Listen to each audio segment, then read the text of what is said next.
दोस्तों जल्दी से अपने चैनल और गुरु जी को सब्सक्राइब कर लें और इस घंटी पर क्लिक कर दें ताकि आपको पता चल जाए कि अपना इंग्लिश का पीरियड शुरू हो चुका है। हेलो स्टूडेंट्स, कैसे हो आप लोग? आई होप सब बढ़िया होंगे। तो आज हम लोग अपना जो ऐसे है वो कंटिन्यू रखेंगे, जो हम पढ़ रहे थे ना, ऑफ फियर बाय माउंटेन, उसी को कंटिन्यू करेंगे हम लोग। तो ऐसे हमारा कुछ यहाँ से हमने कर लिया था, यहाँ तक कर लिया था हम लोगों ने। हम यहाँ से स्टार्ट करेंगे अभी आगे।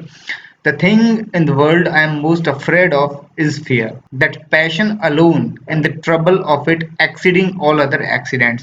अब देखो, ये राइटर बोल रहे हैं कि जिस चीज से मुझे संसार में सबसे ज्यादा डर लगता है वो है फियर। कि क्योंकि मतलब ये वो पैशन है, वो जुनून है, मतलब ये वो आपके शरीर का भाव बोल दो, भावना बोल दो, जुनून बोल दो, या फिर उत्तेजना बोल दो, जिसके अंतर्गत मतलब वो आपके सारे संकट, मतलब जितने भी एक्सीडेंट, कोई भी घटना, मतलब कोई भी हो ना, उन सबसे ज्यादा मुसीबत दे सकता है ये चीज। And the trouble of it exceeding all other accidents, मतलब कि ये वो चीज है जो कि आपको बाकी सारे मुसीबतें जो लाइफ में मिल सकती हैं उनसे ज्यादा बड़ी मुसीबत ये क्रिएट कर सकता है। वो क्या है? Fear. What affliction could be greater or more just than that Pompey's friends. अब देखो, एक उदाहरण दिया है इन्होंने, और उदाहरण ये है कि इससे बड़ा एफ्लिक्शन, दुख क्या, संताप क्या हो सकता है? कुड बी ग्रेटर, इससे बड़ा दुख क्या हो सकता है? Or more just than that Pompey's friend, कि जो पॉम्पेई थे उनके जो मित्र थे। पॉम्पेई एक्चुअल में एक रोमन जनरल हुआ करते थे, काफी प्रसिद्ध रोमन जनरल। ईसा पूर्व की बात है, 100 ईसा पूर्व समथिंग, काफी पुराना टाइम है। तब एक रोमन जनरल हुआ करते थे, तो उनके मित्रों के बारे में बोला जा रहा है कि इनसे बड़ा दुख और क्या हो सकता है किसी के लिए, कि जो पोम्पेई के मित्र थे, हु इन हिज शिप, जो वो पोम्पेई के जहाज में थे, were spectators of that horrible murder, और पोम्पेई का मर्डर हो जाता है तो वो उस मर्डर के स्पेक्टेटर थे। स्पेक्टेटर मतलब गवाह थे, उन्होंने देखा सब कुछ, ठीक है। येट सो इट वॉज, ये सब होने के बाद में, that the fear of the Egyptian vessels that they saw coming to board them, और जब उन्होंने देखा कि इजिप्ट के जहाज आ रहे हैं उनकी तरफ, तो वो डर से इतने घबरा गए, क्योंकि उनके दुश्मन थे। तो डर से इतने भयभीत हो गए इजिप्शियन जहाजों को देख के, क्योंकि उनको लग रहा था कि अब ये इनको पकड़ के ले जाएंगे, ठीक है।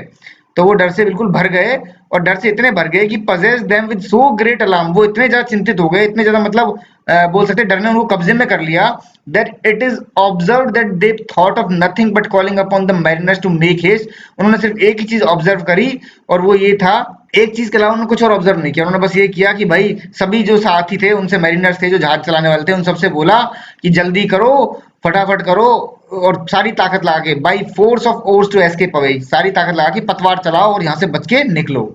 मतलब उन्होंने कुछ नहीं सोचा। और till being arrived at tyre, और कब तक भागते रहे, मतलब नाव चलाते रहे, जहाज चलाते रहे, जब तक कि वो टायर नहीं पहुंच गए। मतलब टायर एक जगह है लेबनान के पास में, तो मतलब कहने का मतलब इसका ये है कि जब तक वो अपने सुरक्षित स्थान तक नहीं पहुंच गए। एंड डिलीवर्ड फ्रॉम फियर, और फिर वो एक तरह से कह सकते हो आप, दुख से, मतलब सॉरी, मतलब डर से बाहर आए, क्योंकि जब वो अपनी सुरक्षित पहुंच गए, उनकी जान बच गई, तब वो दुख के जो, सॉरी दुख क्या बोल रहा हूं मैं, डर के कंट्रोल से बाहर आए, है ना। They had leisure to turn their thoughts to the loss of their captain, और जब डर डर के कंट्रोल से बाहर आए, तब जाके उनको अपने कैप्टन के लॉस, यानी उन्होंने कैप्टन खो दिया जिसकी हत्या हो गई, उसके ऊपर विचार करने का थोड़ा टाइम मिला। यानी कि उनके सामने कैप्टन मर गया, उसकी हत्या हो गई, उस वक्त तक उसके उसके ऊपर मतलब वो दुख भी व्यक्त नहीं कर पाए, वो सीधा जान बचा के, डर ने ऐसा उनको कब्जे में कर लिया कि जान बचा के वहां से भागे। और जब वो सुरक्षित महसूस कर पाए खुद को, तब वो डर से आजाद हुए। दे वर रिलीज्ड ऑफ द फियर, वो डर से आजाद हुए। और आजाद होने के बाद में, डर से आजाद होने के बाद में ही उनको थोड़ा दिमाग में अक्ल में आई कि भाई कैप्टन खो दिया है, तब उनको दुख महसूस हुआ कैप्टन के लिए, आप ये बोल सकते, तब उस पर विचार कर पाए वो। And to give vent to those tears and lamentations that the other more potent passion had till then suspended, और तब जाके वो अपने आंसुओं को, अपने विलाप को बाहर निकाल पाए, यानी रो पाए अपने कैप्टन के ऊपर, क्योंकि वो अब तक दब गया था। किसके द्वारा दबा दिया था? एक मोर पोटेंट पैशन, यानी कि दुख, दुख से बड़ा और भी कोई खतरनाक और पावरफुल, शक्तिशाली आपके आपकी भावना हो सकती है, और वो है डर। डर ने दुख को भी दबा दिया एक तरीके से, ये बोल सकते हो। जब डर खत्म हुआ, जब उनको सुरक्षित महसूस हुए वो, उसके बाद में ही दुख बाहर आया, तभी वो रोने लगे यानी दुख बाहर ही नहीं आया था, मतलब कहने का मतलब डर ने ऐसा कब्जे में कर लिया कि वो ये भी सोच विचार नहीं कर पाए कि कैप्टन मर गया, किसी के ऊपर रो लें। उनको इसका भी बिल्कुल फील नहीं हुआ तब तक। और जब वो मतलब डर से मुक्त हुए, तभी जाके फील हुआ कि हमने एक इतना करीबी दोस्त या कैप्टन खो दिया है, ठीक है। अब देखो, then fear drove out all intelligence from my mind, ये एनियस का लिखा हुआ एक कोट, एक लाइन है, मतलब एक्चुअल में सिसरो का लिखा हुआ है कि ये जो डर होता है ना, ये डर इस तरह का होता है कि ये आपकी सारी इंटेलिजेंस को खत्म कर देता है दिमाग से, यानी सारी बुद्धिमत्ता खत्म हो जाती है देखा जाए तो। देखो, such as have been well rubbed in some skirmish may yet all wounded and bloody as they are be brought on again the next day to charge। देखो, ऐसा होता है कि मान लो कोई है जिसने किसी से झगड़ा कर लिया, have been well rubbed in some स्क्रिमिश, झगड़े में उसको चोट वोट लग गई, ठीक है, स्क्रिमिश मतलब झगड़े, यानी कोई है जिसको वेल रब्ड मतलब चोट वोट लग गई झगड़े में, may yet all wounded and bloody as they are, और कह सकते हो कि मतलब झगड़े में पड़ गए और चोट वोट लगे, घाव हो गए, उनको खून वून बह गया, जो भी है, ठीक है, सब कुछ हो गया। Be brought on again the next day to charge but such as have once conceived a great sound fear of the enemy. और अगर उनसे बोलो कि चलो अगले दिन बोलो चलो वापस से उन्हीं से आमने सामना करने चलते हैं, next day to charge, be brought again the next day to charge का मतलब है कि उनको अगले दिन बोलो कि चलो वापस सामने आमना सामना करने चलते हैं। तो but as have once conceived a great sound fear of the enemy, परंतु उनके अंदर दुश्मन का डर इतना भर चुका होगा कि वो सामना करने की हिम्मत नहीं रखेंगे, है ना। Will never be made so much as to look him in the face, तो मतलब दोबारा वो कभी उसके चेहरे में भी देख नहीं पाएंगे दुश्मन के, इतना डर उनके अंदर घुस गया होता है, ठीक है। अब देखो, such as are in immediate fear of losing their estate, of banishment or of slavery live in perpetual anguish। अच्छा, कुछ ऐसे मतलब कोई व्यक्ति ऐसे हो, सपोज कोई ऐसा व्यक्ति हो जो हमेशा इस डर में रहे, किस डर में रहे कि वो अपना साम्राज्य खो देगा, अपनी प्रॉपर्टी खो देगा, या उसको देश से बाहर निकाल दिया जाए, या उसे गुलाम बना लिया जाएगा, तो वो हमेशा ही दुख में रहेगा, परपेचुअल एंग्विश। वो हमेशा इस चिंता में रहेगा कि मेरी प्रॉपर्टी चली जाएगी, मैं देश से निकाल दिया जाऊंगा, मैं गुलाम बना दिया जाऊंगा, फलाना ढिकाना। वो मतलब हमेशा अगर किसी इंसान के ऊपर ऐसे खतरे लगातार मंडराते रहे तो वो हमेशा टेंशन में रहेगा, हमेशा परेशान रहेगा, ठीक है। And lose all appetite and reproach, और सारी भूख प्यास सब मिट चुकी होगी उसकी, हमेशा इस टेंशन में रहेगा वो, ठीक है। Whereas such as are actually poor, और जो असलियत में पुअर गरीब हैं, असलियत में गुलाम हैं या एग्जाइल्स हैं, या असलियत में जिनको देश से बाहर ऑलरेडी रह रहे हैं, उनको देश से ऑलरेडी निकाला जा चुका है, ofttimes live as merrily as other folk, वो अक्सर हमेशा खुश पाए जाएंगे रहते हुए। क्यों? क्योंकि उनके अंदर वो डर ही नहीं है, ना तो उनके अंदर गरीब होने का डर है क्योंकि ऑलरेडी गरीब है, ना उनके अंदर गुलाम होने का डर है क्योंकि ऑलरेडी गुलाम है, और ना ही उनको देश से निकालने का डर है क्योंकि ऑलरेडी निकाले जा चुके हैं। तो मतलब डर डर कितना पावरफुल होता है कि इंसान को अगर लगातार किसी चीज का डर सता रहा है तो उसको भूख प्यास सब मिट जाएगी उसकी, और हमेशा वो उस डर की साए में जीता रहेगा, है ना। And many people who impatient of the perpetual alarms of fear have hanged or drowned themselves or dashed themselves to pieces। अब देखो, और बहुत से लोग, मैनी पीपल ऐसे होते हैं जो impatient of perpetual alarms of fear, मतलब डर के लगातार उनको डर सताता रहता है, तो वो क्या होता है, थोड़े से अधीर हो जाते हैं, impatient हो जाते हैं, अधीर हो जाते हैं डर की वजह से, और वो ये वेट नहीं करते कि ये डर कभी ना कभी खत्म होगा या इसका सामना करें। वो अधीर हो जाते हैं और वो क्या निर्णय लेते हैं, वो खुद को लटका लेते हैं, हैव हैंग्ड और ड्राउन्ड देमसेल्व्स, या खुद को डुबा लेते हैं। कहने का मतलब है वो आत्महत्या कर लेते हैं डर के मारे कि भाई ये चीज होने वाली है, वो चीज होने वाली है। जैसे होता है ना बहुत बार कि बच्चे अक्सर, देखो बच्चों, मैं ये नहीं बोलता कि आपकी भावनाएं कैसी हैं क्या हैं, परंतु अक्सर ऐसी घटनाएं होती हैं कि बच्चे परीक्षा के डर से, रिजल्ट से डर से अक्सर ये पाए जाते हैं कॉम्पिटिशन एग्जाम्स में। जैसे कोटा एक बहुत बड़ा सेंटर है कोचिंग इंस्टीट्यूट्स का, मतलब specially for the IITs and all that. तो बच्चे वहां पर अक्सर आत्महत्या करते हुए पाए जाते हैं रिजल्ट के डर से, या फिर जो भी चीज होती है। मैं ये बोलता हूँ कि टेंशन, डर कितना बड़ा हो, देखो ये जो ऐसे है इसी के संदर्भ में बोल रहा हूँ मैं, कोई अलग बात नहीं कर रहा हूँ कि डर हो सकता है, डर बहुत बड़ा होता है, डर में अक्सर लोग अपना होश सब गवा देते हैं। परंतु मैं एक सलाह देता हूँ कि डर कितना भी स्ट्रांग हो, डर हमेशा नहीं रहेगा। डर एक टाइम तक रहता है, डर फिर निकल जाता है, चीजें फिर नॉर्मल होने लग जाती हैं। वही चीज ये बोल रहे हैं कि देखो, डर सिर्फ कुछ समय तक आपको अपने कंट्रोल में रख सकता है, डर उसके बाद में कंट्रोल में नहीं रख पाएगा। इसलिए आपको वो कुछ समय है ना, वो धैर्य पूर्वक फेस करना पड़ेगा। आप वहां इम्पेशेंट नहीं हो सकते, अगर वहां इम्पेशेंट हो जाते तो आप गलत डिसीजन ले लेंगे, जैसे कि बहुत आत्महत्या कर लेते हैं, समझ गए आप, ये बात है इसमें। तो वही है कि इम्पेशेंट होके लोग डर में आके आत्महत्या तक कर लेते हैं। डैश देमसेल्व्स टू पीसेस मतलब वही है कि या तो डुबो लेते हैं, या फिर फांसी लटका लेते हैं, या फिर खुद के टुकड़े टुकड़े कर लेते हैं, जो भी चीज है, मतलब वो आत्महत्या कर लेते हैं। Give us sufficiently to understand that fear is more importunate and insupportable than death itself. तो राइटर ये बोल रहे हैं कि मतलब एक तरीके से दो चीजें इस्तेमाल की, इंपॉर्चुनेट एंड इनसपोर्टेबल। कहने का मतलब है कि जो डर है ना, डर गिव अस सफिशिएंटली, मतलब ये जो सब उदाहरण दिए इन्होंने, इनसे एक चीज हमें समझ में आ जाती है, give us sufficiently to understand, हमको ये समझने के लिए पर्याप्त है।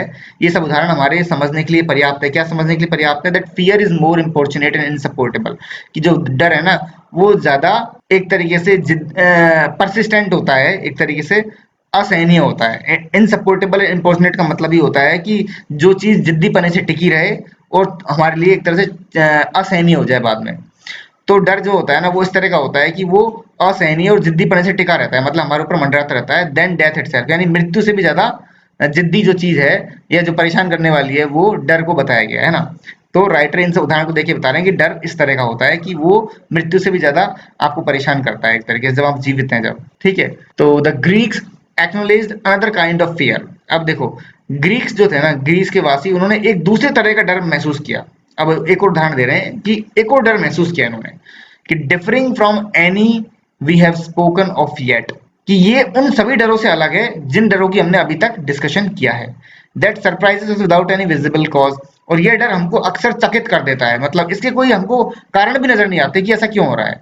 By an impulse from heaven, अचानक ही ऐसा होता है कि आसमान से कुछ एकदम से, मतलब कोई आपके अंदर कोई भावना आ गई एकदम। So that whole nation whole armies have been struck with it, और पूरा का पूरा साम्राज्य, पूरा पूरा राज्य और सारी सारी आर्मीज है ना वो इससे एकदम प्रभावित हो जाती है अचानक। ऐसा लगता है जैसे आसमान से एकदम किसी ने जादू टोना कर दिया हो और सबके सब पूरा राष्ट्र और पूरी सेना है उससे प्रभावित हो गई है।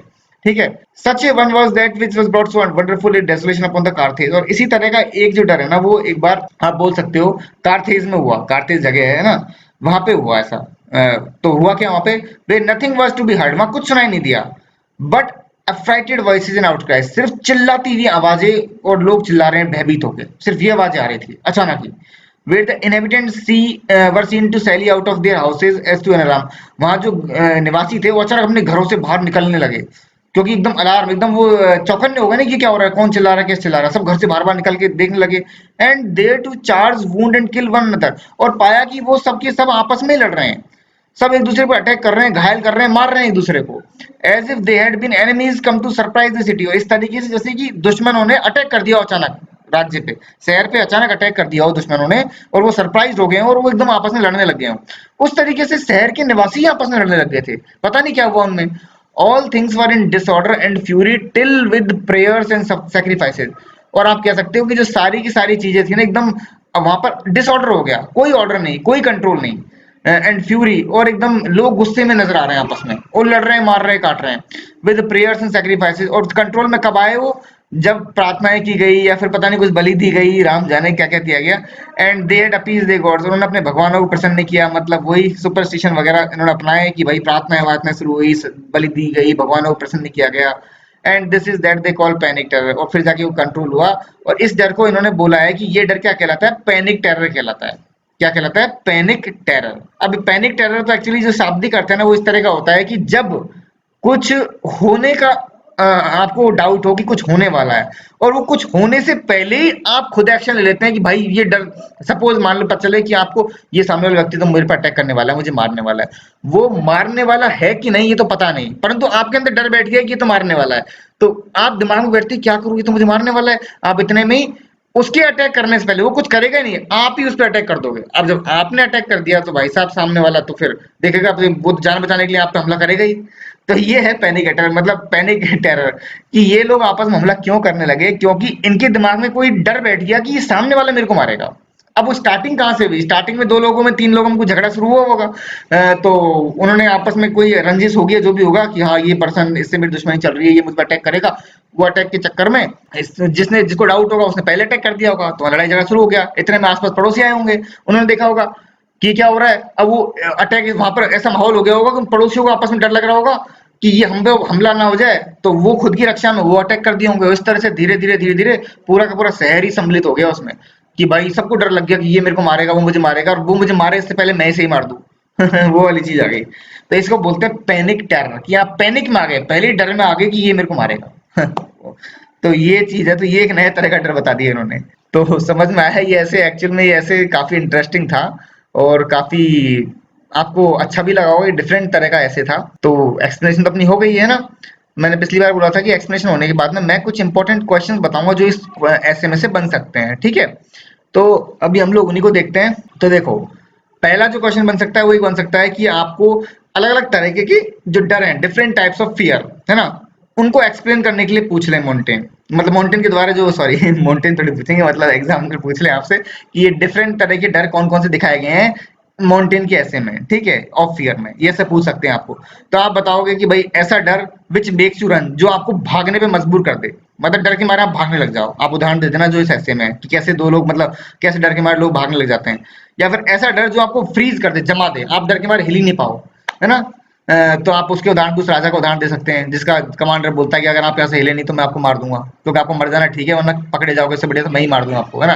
तो आप ये उदाहरण देना साथ में, जब एक्सप्लेन करो तो उदाहरण देना। मैंने आपको पॉइंट बता दिए हैं, मैं एक एक पॉइंट लिख के नहीं दूंगा आपको, आप बच्चे नहीं रहे, आप काफी बड़े हो गए हैं, आपको अब थोड़ा सा अपने लेवल पे भी चीजें करनी चाहिए, है ना। मैं आपको पॉइंट तक बता रहा हूँ, अब इन पॉइंटों को आप खुद अपने लेवल पे एक्सप्लेन कर लो, है ना। फियर विच प्रॉम्प्ट्स डू और डाई सिचुएशन। देखो, ऐसा डर जो आपको मरने पे उतारू कर दे, भाई करो या मरो वाली सिचुएशन। जैसे उदाहरण था ना कि रोम की सेना कार्थेजियंस के ऊपर टूट पड़ी, उनको मतलब लास्ट में, और वो मतलब कहाँ वो भागते, और कहाँ वो भागने की बजाय उसी तरह कि अब तो मरने वाले तो हैं ही वैसे ही, चलो अटैक ही कर देते हैं, वो अटैक टूट पड़े और फिर वो जीत भी गए।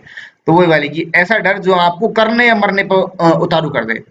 और एक तरह का वो डर जो आपके सारे इमोशंस को नम्ब कर दे, आपको कुछ फील नहीं हो रहा है कि क्या हुआ है। उदाहरण के तौर पे वो पॉम्पे के दोस्त नम्ब हो गए, उनको कुछ फील नहीं हुआ क्या हुआ, वो बस भाग लिए वहां से, कुल मिला के डर के मारे उनको सारी फीलिंग ही गायब हो गई उनकी, उनका दोस्त मर गया, ठीक है। और ऐसा डर जो आपके अंदर पैनिक टेरर क्रिएट कर दे, जो आखिरी उदाहरण था हमारा। तो ये 5 तरह के डर इन्होंने एक तरह से एक्सप्लेन किए हैं, ऐसे में आप इनको समझा के अपना आंसर लिख सकते हो, ठीक है। फिर मोन्टेन एज ए राइटर क्वेश्चन आ सकता है भैया आपके पास में, क्या आ सकता है कि मोन्टेन को एज ए राइटर एक्सप्लेन करो, ठीक है। एज ए राइटर एक्सप्लेन करेंगे तो हम कुछ पॉइंट लिखेंगे कि भाई पहले तो आप इंट्रोडक्शन में लिख सकते हैं, मैंने वो नहीं लिखा, इंट्रोडक्शन एज ए माउंटेन का आप बेसिक इंट्रोडक्शन दे सकते हो कि माउंटेन कौन था, क्या था वगैरह, ठीक है। फिर उसके फीचर लिखने शुरू करोगे आपको, तो बोलेंगे बड़ा कंसाइज लिखता है। कंसाइज मतलब बहुत संक्षिप्त में लिखता है, जैसे बेकन लिखते थे ना, जो बहुत ही संक्षिप्त में, मतलब एक लाइन लिखिए, एक लाइन को हम एक्सप्लेन करेंगे तो भाई एक पेज भर जाएगा, उसी तरीके से। अब ऐसे इतना बड़ा नहीं था, परंतु मुझे टाइम कितना लगा, 2 पूरे वीडियो लगे, क्यों लगे, क्योंकि बहुत ही कंसाइज लिखा है, मुझे एक्सप्लेन करना पड़ा आपको काफी डिटेल में, ठीक है। तो कंसाइज लैंग्वेज है। रेटरिकल लैंग्वेज है, रेटरिकल लैंग्वेज ऐसी होती है कि सामने वाला आपको मनाने की कोशिश कर रहा है कि मैं जो बोल रहा हूँ वो समझ लो, क्यों, वो आपको पूरी तरह हर बार मनाने की कोशिश कर रहा है। देखो उदाहरण देते हैं, जब हम ऐसे खोलेंगे ना, जैसे उदाहरण के तौर पे इन्होंने स्टार्टिंग में बताया है, वो जैसे उदाहरण स्टार्टिंग में दे रहे हैं ना कि भाई ये बहुत स्ट्रेंज पैशन है, इवन फिजिशियंस जो होते हैं ना वो भी कह सकते हो कि इसके बारे में बता नहीं सकते, कि मतलब वो खुद भी ऐसा बोलते हैं कि इससे बड़ा कोई मतलब पैशन देखा नहीं है जो इंसान की जजमेंट को ऐसे फेल कर दे एक तरीके से ना। और मैंने तो खुद ने, आई माई सेल्फ, मैंने खुद ने देखा है कि डर से कैसे कैसे मतलब हो जाता है इंसान, किस तरीके से अपना संतुलन खो देता है। तो मतलब वो जो खुद एग्जांपल दे रहा है, मैंने खुद ने देखा है भाई कि डर से क्या क्या हो जाता है। ये क्या कर रहा है, ये क्या तरीका है, ये तरीका है रेटरिकल डिवाइसेज है, ये तरीका है कि रेटरिकल लैंग्वेज है कि आपको बताने की, मतलब मनाने की कोशिश कर रहा है कि भाई मेरी बात मानो, मैं जो बोल रहा हूँ सही बोल रहा हूँ तो वो चीज है, ये तरीका, ये लैंग्वेज। ऐसे उदाहरण आपको इसमें और मिल जाएंगे, ऐसी लैंग्वेज में और तरीके, जैसे हमारा आज का जहां से शुरू किया था, thing in the world I am most afraid of, खुद का उदाहरण देके बोल रहा है कि देखो मैं तो भाई जिस चीज से सबसे ज्यादा डरता हूँ ना वो फियर है। तो ये क्या है, ये एक तरीके से आपको अपनी बात मनाने का तरीका है कि भाई मैं तो सबसे ज्यादा फियर से डरता हूँ, तो आप भी बात को समझो कि फियर ही डरने वाली चीज है सबसे, है ना। तो that passion alone in the trouble of it exceeding all other accident, मतलब इस तरह का पैशन है जिसके, जो इतनी मुसीबत क्रिएट कर सकता है जो और कोई मुसीबत क्रिएट नहीं करेगा, और कोई पैशन।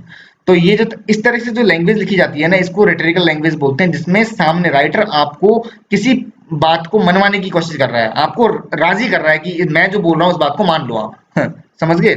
तो ये रेटरिकल, ऐसी रेटरिकल लैंग्वेज के आप एग्जांपल दे सकते हो इसमें ना। देखो uses of Greek Latin phrases, इन्होंने ग्रीक और लैटिन फ्रेजेस का इस्तेमाल करते हैं मतलब अपने एसेज में, और यहाँ पर भी किया है, हमने देखा है। देखो बीच बीच में जो मैं वो बता रहा था ना, वो कोटेशंस दे रखी थी, जैसे बीच में ये कोटेशन दे रखी है, कौन सी वाली, जैसे ये कोटेशन है ना, ये वाली, ऐसे ही कोटेशन से बीच बीच में देते हैं ना, ग्रीक और लैटिन से ली गई ये वाली, है ना। तो ये ग्रीक लैटिन भाषा से लिखी गई कोटेशन है, ये इनके एसेज की खासियत होती है कि ये इस तरह कोटेशन यूज करते हैं, ऐसे फ्रेज यूज करते हैं, ठीक है। तो ये पॉइंट, ये भी इनका एज ए राइटर फीचर हो गया। बहुत सारे हिस्टोरिकल एग्जांपल देते हैं, ऐतिहासिक एग्जांपल हम दिए ना बहुत से राजा महाराजाओं के, कि उस टाइम पे वो जनरल था, वो जनरल था, उस जनरल डर की वजह से ऐसा हो गया, वो जनरल डर की वजह से ऐसा हो गया। तो ये सब हिस्टोरिकल एग्जांपल्स हैं, ठीक है। तो ये इस्तेमाल करते हैं, और ये अपने ऐसे को विकसित करने के लिए, आगे बढ़ाने के लिए डेस्क्रिप्टिव अप्रोच इस्तेमाल करते हैं। डेस्क्रिप्टिव अप्रोच वो होती है जिसमें आप अपने एक उदाहरण के बाद दूसरा उदाहरण, फिर तीसरा उदाहरण, आप उदाहरण पर उदाहरण दिए जा रहे हो, पॉइंट पे पॉइंट लाए जा रहे हो। क्यों लाए जा रहे हो, आप एक बात को समझाना चाहते हो हमको, उसको समझाने के लिए आप उदाहरण लाए जा रहे हो, इसको बोलते हैं डेस्क्रिप्टिव अप्रोच। कि बंदा आपको कोई शिक्षा नहीं दे रहा है एक्चुअली। एक होता है डिडक्टिव अप्रोच, डिडक्टिव में ऐसा होता है, सॉरी डाइडेक्टिव, डाइडेक्टिव नहीं, deductive approach, sorry I am sorry, deductive approach. Deductive approach होता है ना, उसमें होता है कि वो आपको कोई ज्ञान देने की कोशिश कर रहा है, मतलब वो आपको कोई चीज की शिक्षा देने की कोशिश कर रहा है। यहाँ शिक्षा नहीं दे रहा है, ये फियर के बारे में आपको बता रहा है कि फियर किस किस तरह का हो सकता है, तो उसको बताने के लिए वो एक के बाद एक उदाहरण ला रहा है ताकि आप उसकी बात को मान लो। तो ये डेस्क्रिप्टिव अप्रोच का इस्तेमाल कर रहे हैं ऐसे को समझाने के लिए, डेवलप करने के लिए, ठीक है। तो दूसरा क्वेश्चन ये एज ए राइटर वाला बन सकता है अपना। एक क्वेश्चन बन सकता है कि इस पूरे ऐसे का ही एक क्रिटिकल एनालिसिस आ जाए। तो क्रिटिकल एनालिसिस में आप वही जैसे पोइट्री में लिखते हैं, इंट्रोडक्शन लिख देंगे, है ना। फिर यहाँ पर एक शॉर्ट समरी लिख देंगे। समरी में आप फियर को, कि फियर कितना खतरनाक एलिमेंट होता है, कितने तरह के फियर होते हैं, ये सब आप पॉइंट्स एक्सप्लेन करोगे। मतलब समरी के अंदर भी पॉइंट बना सकते हो आप कि fear as potent element, different types of fear, इस तरह के और भी पॉइंट बन जाएंगे। ऐसे पॉइंट बना सकते हो समरी में। फिर लैंग्वेज समझा सकते हो कि राइट मतलब इस ऐसे में राइटर ने कैसी लैंग्वेज यूज की है, तो आप वही पॉइंट आ जाएंगे। लैंग्वेज कैसी यूज की है, रेटरिकल लैंग्वेज है, हिस्टोरिकल एग्जांपल यूज किए हैं, बहुत ज्यादा ब्रीविटी यूज की है। ब्रीविटी मतलब कंसाइज, बहुत संक्षिप्त में लिखा है, तो वो लैंग्वेज में आ जाएगा आपका। फिर एक पॉइंट आप राइटर के ऊपर ले सकते हो कि मोंटेन ने डेस्क्रिप्टिव तरीका अपनाया, डायडेक्टिक मेथड अपनाया नहीं है। मतलब कोई ज्ञान देने की कोशिश नहीं कर रहा, वो कोई मॉरल शिक्षा वगैरह वैसी नहीं दे रहा, वो हमको एक टॉपिक पे बात को समझा रहा है बस, और कुछ नहीं। हमको एक ज्ञान मतलब वैसा शिक्षा देने वाला ज्ञान नहीं दे रहा है, वो हमको एक टॉपिक पे एक्सप्लेन करके हमें अपनी बात मनवाने की कोशिश कर रहा है। तो डेस्क्रिप्टिव तरीका अपनाया है, ठीक है।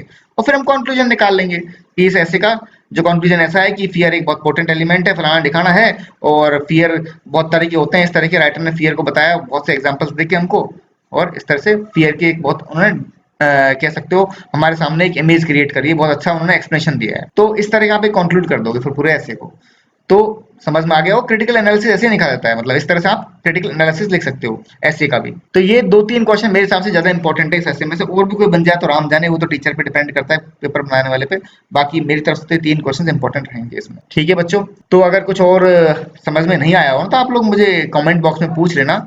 और एक और चीज है, अगर किसी बच्चे को कोई मैसेज करके सवाल, मान लो उसे यूट्यूब पे नहीं पूछना है, तो मैं हर वीडियो के नीचे डिस्क्रिप्शन बॉक्स में क्या डालता हूँ, अपने इंस्टाग्राम, अपना जो मेरा इंस्टाग्राम है उसका मैं एक तरह से मैंने लिंक डाल रखा है, तो आप मुझे वहां पे फॉलो करके मुझे वहां मैसेज कर सकते हो, और वहां क्वेश्चन पूछ सकते हो कि सर ये चीज समझ में नहीं आई, या फिर कोई गाइडेंस चाहिए हो, तो आप मुझे इंस्टाग्राम पे मैसेज कर सकते हो, ठीक है बच्चों। तो ठीक है, आज हम लेक्चर खत्म करते हैं, मैं नेक्स्ट लेक्चर में जल्दी मिलूंगा। Till then bye bye. और ये लेक्चर शेयर करना बाकी बच्चों के साथ, ताकि उनको भी हेल्प मिल सके, ठीक है। हमेशा मैं ये बात बोलना भूल जाता हूँ, बाद में बोलता हूँ बाय बाय करने के बाद में।